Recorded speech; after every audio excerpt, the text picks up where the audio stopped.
অনেকদিন পরে বাড়িতে একটু পেঁয়াজের টক খেতে ইচ্ছে করেছে, তাই বসে পড়েছি। এখানে দেখো আমসিগুলোকে ছোট ছোট করে কেটে নিয়েছি আর পেঁয়াজগুলোকে কুচিয়ে নিয়েছি।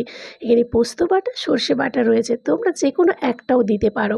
তারপরে দেখো প্রণাম করে একেবারে ওভেনটা জ্বালিয়ে দিলাম। তারপরে কড়াইটা গরম হতেই তেল দিয়েই একটু ফোড়ন দিয়ে দিলাম, শুকনো লঙ্কা আর পাঁচ ফোড়ন দিয়ে পেঁয়াজটাকে একটু ভাজা ভাজা করে একটু লবণ দিয়ে দেবো। এটা কিন্তু বেশি আবার লাল লাল করে ভাজলে হবে না। পেঁয়াজের টক শুনে অনেকে নাক ছিটকাচ্ছে, একবার খেয়ে দেখো, ভালোই লাগবে।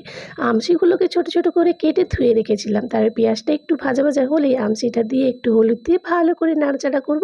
মেদিনীপুরের মেয়ে বস, পেঁয়াজের টক খেলে তোমরা সত্যি ভুলতে পারবে না। মেদিনীপুরে তো টকের জন্য ফেমাস।